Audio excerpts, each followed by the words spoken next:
Cardinals back the other way. 7 minutes to play here in Mount Pleasant. Chippewas trailing by 5. Ziegler to Hill, left corner, back up top. Ziegler thought about the 3, now to Hill, left corner. Bounce pass inside to Fish on the left block. He works through Ashford, battling into the lane. Steps through, left side, up for 2. Fouled by Mullen and completes the 2 points. Wow, and that's tough because Will Ashford did an excellent job guarding Caden Fish there down that low post. Came in from the high rotation down to guard him, possessioning well. Nick Mullen was just late coming over on help side assist. Once he did that, that allowed Fish that penetration in on that left side of the basket. And as I said, as he was late, Mullen picked up the foul. Now he's going to get a chance for a 3-point play. His shot just skips off the edge of the rim and off, no good, so he cannot complete the old-fashioned 3-point play. Adley, top of the key the other way, heaves and connects.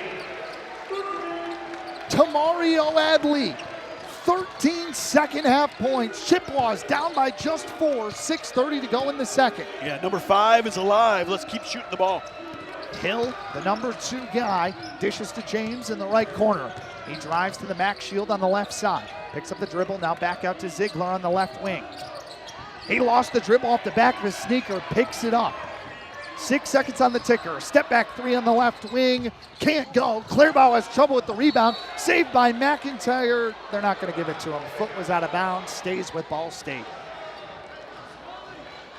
Yeah, it's like Clairbaugh does a great job of blocking out and using his back end to push any Ball State player that's on him, but he leaves that open space underneath the rim, and the smaller Ball State players, the guards, are coming underneath, picking his pocket and stealing rebounds he should be having. Need to get those boards. Both teams locked at 31 apiece. Cardinals inbound to Hill. He can't finish on the left side. Garner gets the rebound, and it's pushed ahead to Brooks. 2-on-2 to the Max Shield. Up for 2. Can't go. Put back is in from McIntyre, who soared out of nowhere. Yeah, nice job. Nice foul to the basket. Don't give up on the play. Nice job, Logan McIntyre. Chippewas down by just 2. 5:45 to go in this one. It's a 5-0 run in the last minute from the maroon and gold. Ziegler, top of the key, works over traffic. Left side up for 2. Kisses it off the glass and in. Yeah, nice job by Ziegler there, just to come from right to left side. Got past Garner. Nice dribble penetration. Adley attacks to the elbow. Dishes to Garner on the right side. He drives into the right block. Circles back to McIntyre. Pulls a quick 3. Too strong. Didn't even get the rim. That's an empty possession that you cannot have right now. Down by 4 with 5 minutes to play. Ziegler slows things down left to right for the Cardinals. And the all-black unis. Hill in the left corner, thought about it. Now Jones on the left elbow. Shakes his man to the Max Shield. Works in. Fade away. Got it. First 2 points for Mason Jones, and because of it, it's now a 6-point Ball State lead. 4:45 to go. Yeah, for a guy that doesn't shoot the basketball much, only 4 times a game, that's a big basket. Garner at the top of the key. Chippewas looking for a big basket of their own. Garner in the right corner. They're looking for Clairbaugh. Pass is kicked away on the yellow sneaks of Ziegler. That'll send it back to the Chippewas, trailing by 6 now, 4:30 to go. Are you looking for the zone again right now, Steve? The Chippewas have kind of worked away from it. Yeah, I'm kind of interested that they have gone away from it, and it's allowed Ball State to have some success. So we'll see what happens on the next few defensive possessions. But right now, they've got to cash in on the offensive end. They've struggled in the last couple possessions. That really wasn't the best shot by Logan McIntyre in the possession before. And as you and I talked about it, as we wind down with 4:34 here left, you've got to take care of the basketball.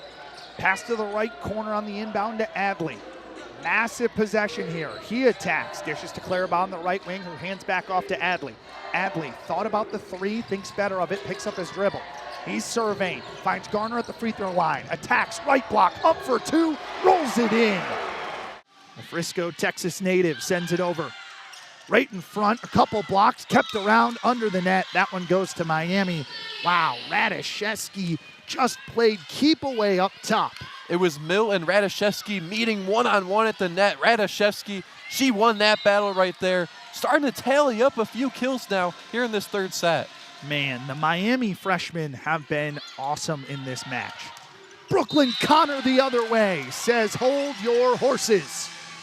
When the Chippewas need an answer, you might as well go to one of the most efficient attackers in the Mid-American Conference. We've talked about it, second in the MAC in hitting percentage, and right there coming through once again for the Chippewas. More times than not, she's going to find the hardwood. Denied up front, Abby Olin. That one looks like it didn't quite find the line on the other side, so Miami does get a big point there. Yeah, Olin in great position there. A nasty block right there. Just couldn't find the line. And the Red Hawks, once again, just kind of extending their lead. Abby Olin, a little pillow power.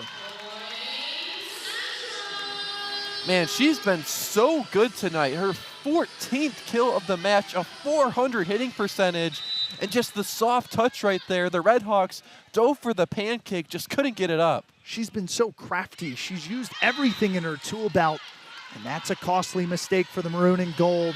Back to a 3-point deficit. Exactly, a very costly mistake. You're down 2, an opportunity to fight back and try and even this one up, and to just have another error and fall down by 3, that really hurts.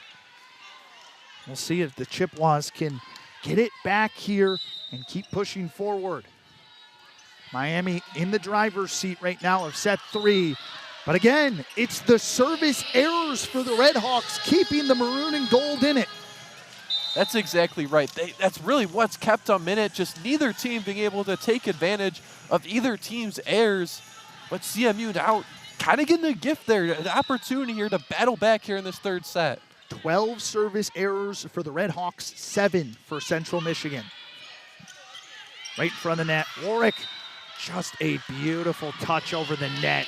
She has been crafty just as much as Olin has been for the Chippewas. Just perfect touch right there, right in between that back line of the Chippewas and behind that front line. Really no shot. Langton and Sweers tried to dive for it, just out of both of their reach.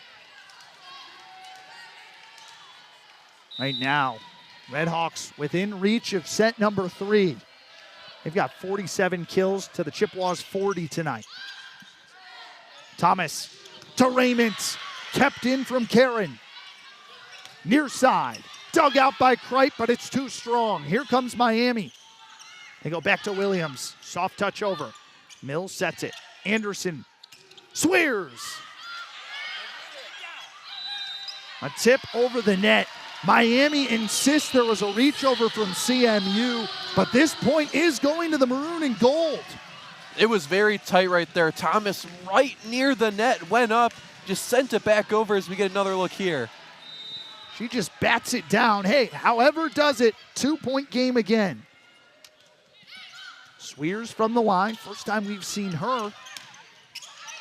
Attempts the block, back over to Miami. Warwick sends over the free ball. Far side, Raymond. Kept in play by Creech. Williams cannot find. Miami scrambling, another free ball. This time, Thomas finds True. 1 up and 1 down here for Bowling Green. And let's try the left-handed left fielder, Blake Robertson.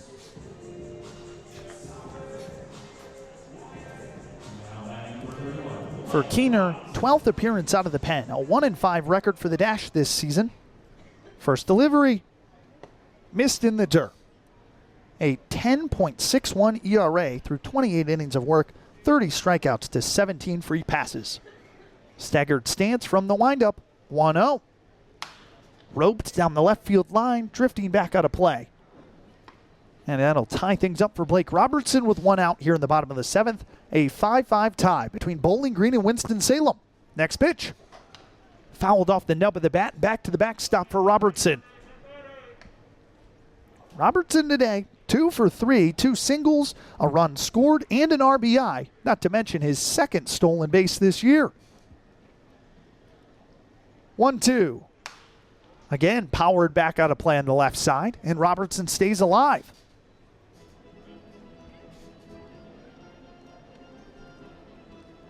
Keener works tall on the first base side. Delivers. Bouncer in the dirt, left alone by Robertson. That'll tie things back up at 2. Keener, a third-round draft pick in 2023 by the White Sox, was excellent in Winston-Salem. That's right. He was a Wake Forest product back in 2023. 2-2. Missed just outside the zone. A 2023 Baseball America third-team All-American. He was a third-team All-ACC as well that year. 23 appearances, 8 starts with an 8-3 record. 3-2 pitch. Missed inside, skips away from Appel and back to the backstop. Blake Robertson has reached for a third time via the walk now. And that, with one away, puts the go-ahead runner on. But to finish that line, 70 1/3 innings of work for Keener, 2.69 ERA, and 98 punch-outs. So how funny is that you get to come back and play where you played college? See some of your buddies. First pitch to Hunter Haas, swing and a miss in the dirt. Not often you get to see the college guy come back in town a couple years later and play professional ball. Sure, some teammates came out to watch him at Truist Stadium. 0-1. On the ground, roped down the left field line and into the Hiller corner. Robertson on his way to third. Rafi's giving him the windmill. He's going to turn around third. The throw in is held on, and the Hot Rods have the lead.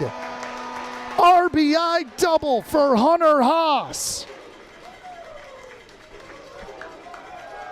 B-Rob had to chug it all the way.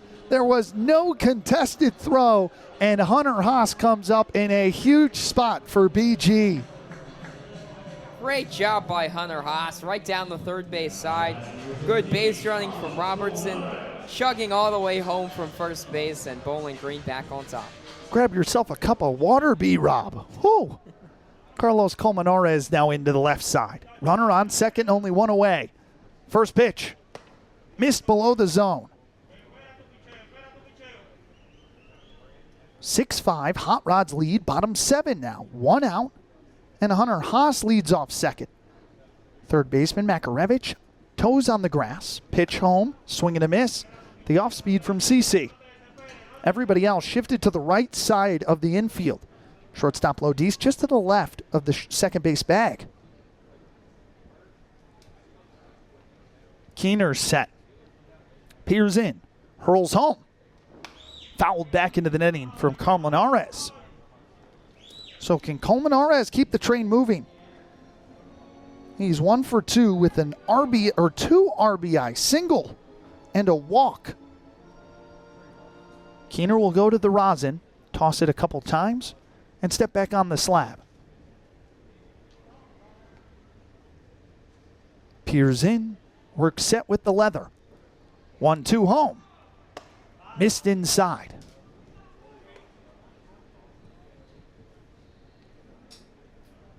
We have certainly had our fair share of scoring on Sunday, Aaron. Yes, it's been a very exciting contest. 2-2. Missed high. Yeah, definitely.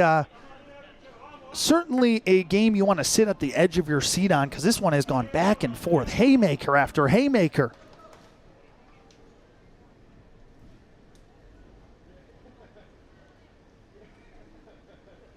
Three-two pitch. Roped into right field and down for a base hit. Hunter Haas will stop at third. Second base hit for CC. And Bowling Green threatening again with runners at the corners. Good piece of hitting from Colmenares. Beat the shift. And let's see what John Diaz has in store. His fourth plate appearance. Yeah, great piece of hitting like you mentioned. His second base knock of the day, and we'll see if Diaz can keep this line moving and make it 4 in a row, reach base for the Hot Rods. Now 12 hits for Bowling Green. You've got to imagine this anger stemmed from Friday. First delivery, runner takes off. Diaz lifts this one high and deep to center field. Zavala ranging back, looking up, kiss this one goodbye. Three-run blast, John Diaz, and the Hot Rods have broken this baby open.